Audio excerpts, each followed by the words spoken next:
A palavra de Deus, ela é ensinada no nosso coração pelo Espírito de Deus. Quando você abre a Bíblia, você pode, do seu jeito, orar e pedir: Senhor, me ajude a entender a sua palavra. E quando você começar a ler, o Espírito de Deus vai jogar tanta luz dentro do seu coração e da sua mente, que você vai compreender. Textos como esse que nós estamos lendo, que são textos claros, que dizem que a nossa vida é muito melhor. Dizem que nós podemos experimentar verdadeira felicidade quando nós obedecemos e quando nós tememos a Deus. Mas não só é essa a recomendação. A segunda recomendação que ele faz no versículo 2, ele fala que trabalho, intempéries, problemas fazem parte da nossa vida. Mas ele diz que o homem que teme ao Senhor, ele tem alguns privilégios que Deus concede. Isso é promessa de Deus. O homem que teme ao Senhor e anda nos seus caminhos, ele tem a primeira promessa que Deus faz para ele é o seguinte: do trabalho das suas mãos comerás, do trabalho de suas mãos comerás. É interessante essa expressão. Nós sempre temos uma dificuldade na administração financeira, porque parece que dinheiro nunca é suficiente. Quem ganha 1.000 precisa de 2, quem ganha 2 precisa de 4, quem ganha 4 acha que precisa de 8, e quem ganha 8 acha que precisa de 16, porque dinheiro parece que nunca é suficiente. Mas esse texto diz que para o homem que teme ao Senhor, não importa o quanto ele ganhe, o que ele ganhar vai ser suficiente para que ele supra as necessidades básicas da casa dele. É ou não é uma promessa? É uma promessa de Deus. Eu conheço muita gente que viveu quase que a vida toda de salário mínimo e que conseguiu ter casa, carro, formou os filhos e nunca viveu enforcado. Queria aprender como é que faz isso. A Bíblia está dando uma pista. A Bíblia diz que o segredo para que você consiga viver com pouco e ter tudo o que você precisa, o segredo é temer a Deus. O homem que teme ao Senhor, o texto diz: do trabalho de suas mãos comerás. Não está dizendo se o trabalho dá muito ou se o trabalho dá pouco. Está dizendo que do trabalho das suas mãos comerás. E o comer aí não tem a ver com comida só. Tem a ver com saciar todas as necessidades básicas da sua vida.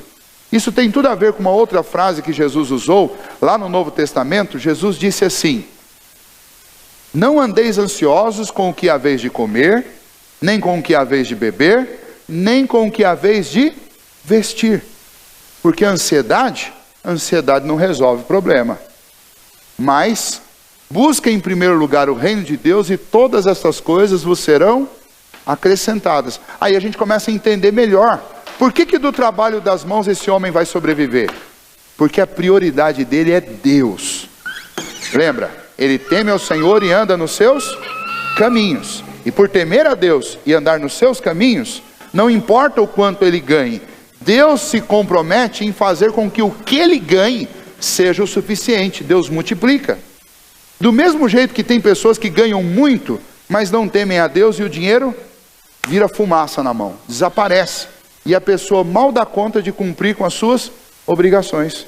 Tem muita gente no mundo aí, ganhando muito e devendo para todo mundo, porque não consegue suprir as necessidades mais elementares, porque o dinheiro desaparece.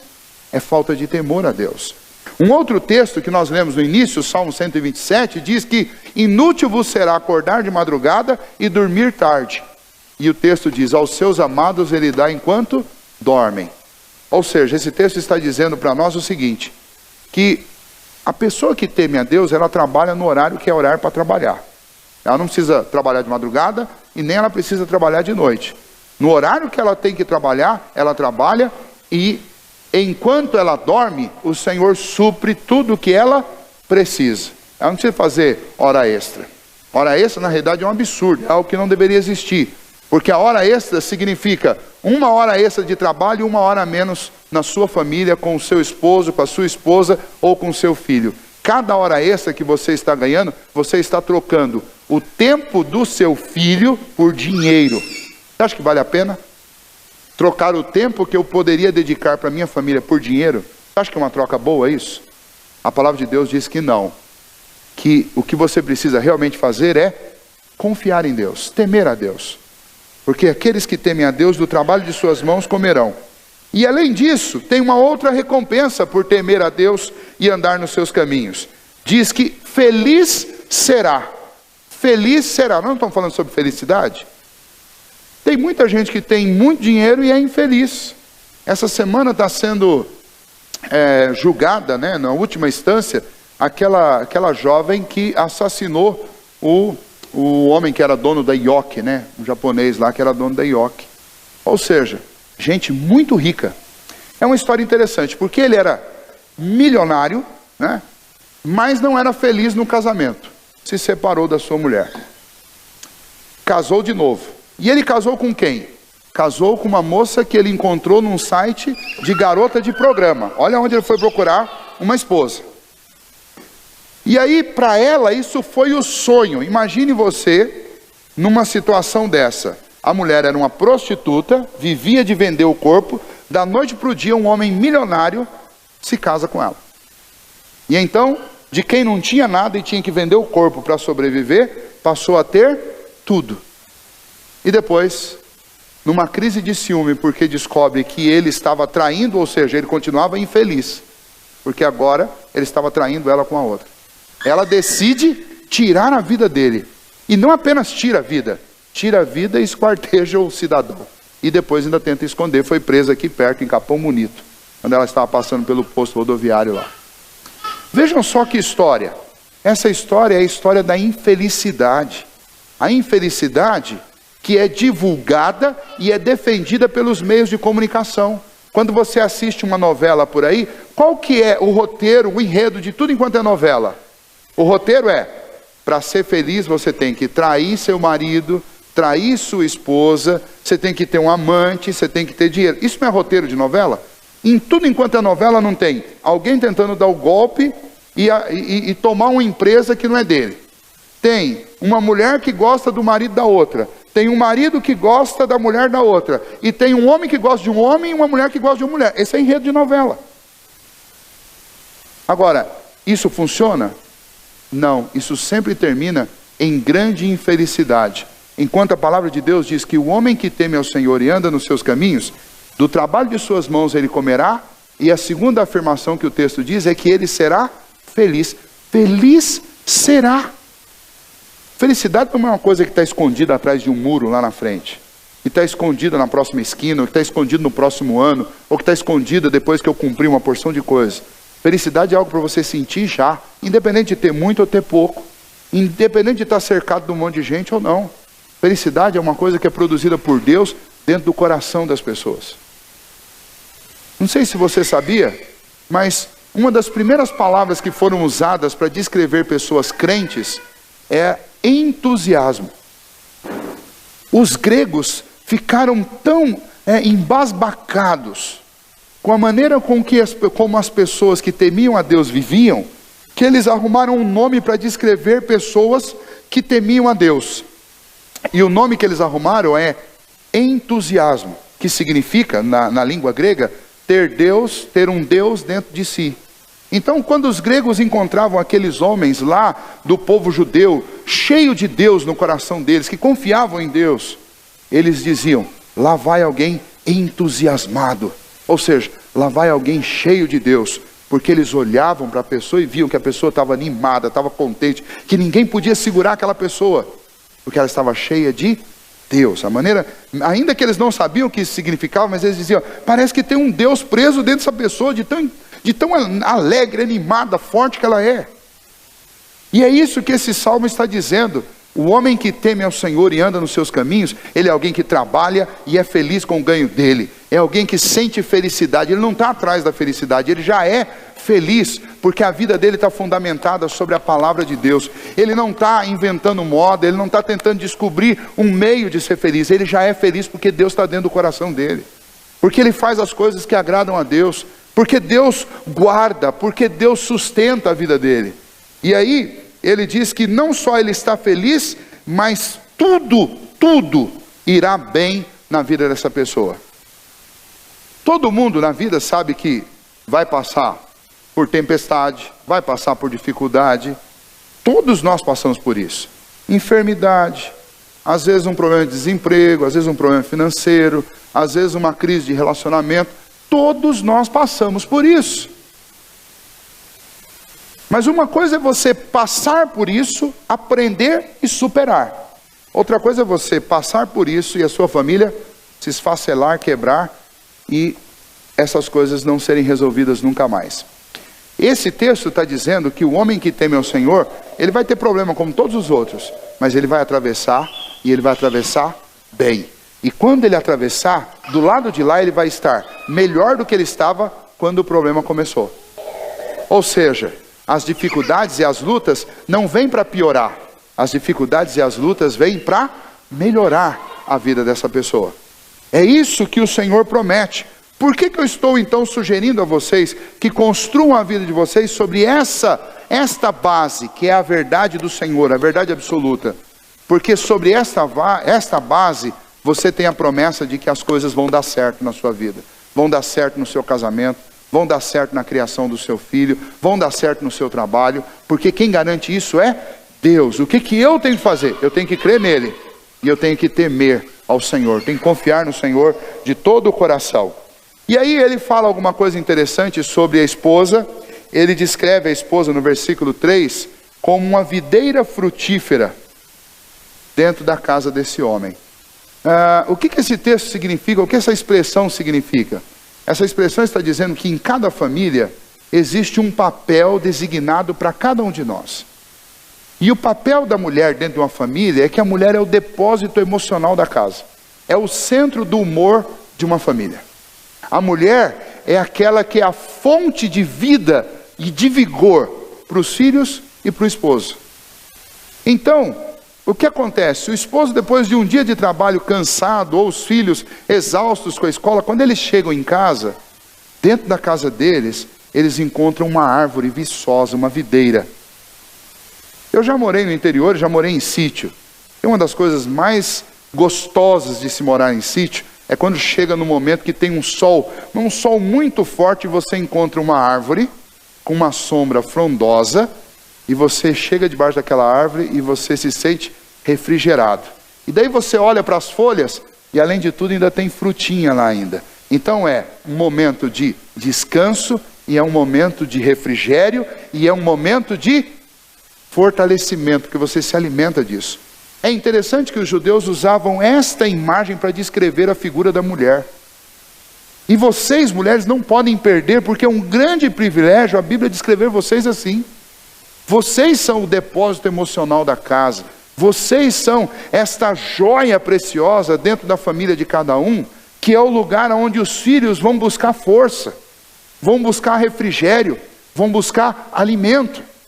Isso é muito bom. Se o homem é aquele que vai para fora, que vai para o trabalho, que vai buscar recurso, que vai defender a casa, a mulher é aquela que vai encher esse homem de ânimo, de alegria, de refrigério, para que ele consiga fazer isso. Eu sei que muitas de vocês trabalham fora, mas o fato de trabalhar fora não significa que você perdeu o seu papel. Significa que ficou mais difícil para você. Mas eu sei que vocês dão conta. E num momento ideal, ou numa situação ideal, o melhor é que a mulher vivesse muito mais para a família do que para o sustento da família. Numa circunstância ideal, era assim que uma família deveria ser. Porque esta é a ideia de Deus, é o padrão de Deus. Não estou dizendo com isso que vocês estão proibidas de trabalhar ou qualquer coisa desse tipo. Muito pelo contrário. Mas o que eu estou dizendo é que vocês têm uma função muito mais nobre, têm uma função muito mais excelente do que trazer sustento para casa. Essa parte é a parte mais rústica. A parte de vocês é uma parte mais complexa, delicada e muito mais profunda. E muito mais do que sustento, vocês trazem humor, vida, refrigério para dentro do lar de vocês. Não percam isso de vista. Eu visito algumas casas e você vê claramente a diferença de uma casa em que você tem uma mulher com muito mais tempo de atenção para a casa, e aquela casa que fica na mão da empregada, ou que não fica na mão de ninguém. Quando você entra na casa, você já nota, a diferença é assustadora. Porque quando não tem uma mulher envolvida com a casa, ela é um lugar seco, frio, sem vida, sem beleza. Mas aqueles lugares onde você tem uma mulher vivendo e cuidando, nem que seja por meio período, é diferente.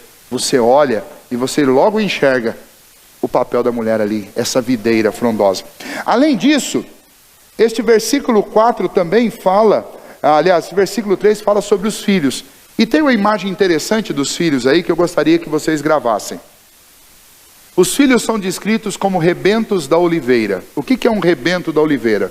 Na cultura dos judeus, eles produziam muito azeite, né, que é extraído da azeitona, da oliva. E naquela região da Palestina existiam muitas oliveiras que nasciam naturalmente naqueles desertos por lá, naqueles terrenos que eles tinham. Eram chamados de oliveiras bravas. Eram oliveiras que ou não produziam azeitonas, ou produziam azeitonas de péssima qualidade.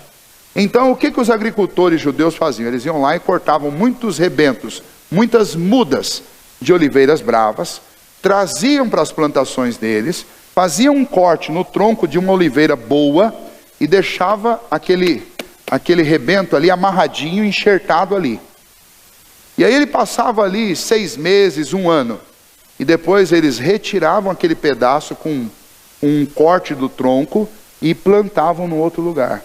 E o que acontecia? Quando aquela oliveira crescia, aquele ramo crescia, ele, ao invés de dar o fruto, que era o fruto natural dele, que era uma azeitona ruim, ou às vezes nem produzir, ele dava uma azeitona boa, de boa qualidade, conforme aquele tronco onde ele foi enxertado. Por que o autor aqui está usando esta imagem para os nossos filhos? Porque ele está dizendo o seguinte: toda criança, sem exceção, nasce com a mesma natureza pecaminosa. Todos nascem.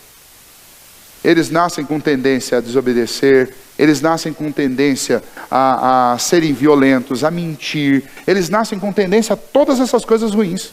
Porque a Bíblia diz que nós somos concebidos em pecado, somos formados em iniquidade, o pecado passa na nossa essência. Mas os filhos do homem que teme ao Senhor, eles são como estas mudas, que nascem de uma oliveira brava, ou seja, nascem contaminados pelo pecado, mas quando eles chegam à roda da sua mesa, eles vão aprender com você como ser uma oliveira boa. E então, se tem um objeto, um móvel na sua casa que é importantíssimo, e você precisa reservar tempo para ficar em volta deste móvel na sua casa, este móvel não é a televisão, não é o sofá, este móvel é a mesa. A mesa. Ponha, vocês esposas, coloquem a mesa do almoço, do café e do jantar e faça questão, chama todo mundo, e vocês mulheres têm poder para isso, chama todo mundo e fala assim: olha, almoço é 1 hora, nós vamos passar aqui junto. Não tem televisão, não tem celular, não tem música, é aqui, nós. Se é uma família de 3, de 4, coloca o teu esposo e os teus filhos juntos na mesa, porque a mesa é o lugar onde você vai ensinar o seu filho, onde você vai ensinar a sua filha, vai ensiná-lo a temer ao Senhor, vai ensiná-los a obedecer ao Senhor. A mesa é o lugar onde você vai poder saber o que está acontecendo na vida do seu filho, saber o que está acontecendo na vida da sua filha. A mesa é o lugar onde você vai saber o que está acontecendo com o teu esposo vai saber o que está acontecendo com você. A mesa é o lugar onde nós vamos repartir princípios e valores. O problema é que hoje em dia, a gente não senta mais em volta da mesa, a gente senta na frente da televisão. O Salmo 28 diz que na casa do homem que teme ao Senhor, não é isso não. Na casa do homem que teme ao Senhor, quem faz a cabeça do filho não é a televisão. Na casa do homem que teme ao Senhor, quem faz a cabeça do filho são os pais. E os filhos, eles vão crescer para ser o que os pais são. Se os pais são tementes a Deus, o filho também vai ser. Ele é o rebento da oliveira. E então, se os nossos filhos não vão bem, sabe aonde precisa começar o conserto? Na gente. Porque os nossos filhos, eles precisam de um ambiente que forneça informações corretas para eles, para que eles sejam bons filhos. Então a palavra de Deus propõe o quê? Propõe que haja uma correção na vida e no caráter do pai, na vida e no caráter da mãe, e por consequência na vida e no caráter do filho. Qual que é o padrão? O padrão é a palavra de Deus. E qual que é a garantia? Deus garante, quem fizer isso vai ser feliz. vai ser feliz, vai viver bem com o que ganha, vai atravessar as dificuldades, vai ir bem em tudo quanto fizer. Quem garante isso é Deus. E então, eu encerro essa palavra dizendo para vocês o seguinte: talvez está ouvindo isso pela primeira vez, ou talvez já ouviu muitas vezes. Mas hoje é um momento em que, mais uma vez, você está diante de uma situação decisória para a sua vida. Sobre qual plataforma eu vou viver? Sobre aquilo que o mundo está ensinando, aquilo que eu encontro na televisão, aquilo que eu encontro na vida dos meus amigos, ou eu vou viver de acordo com o que a Bíblia diz? O nosso Deus é o Criador do universo. E Ele deixou um manual de como viver nesse mundo. E esse manual se chama Bíblia.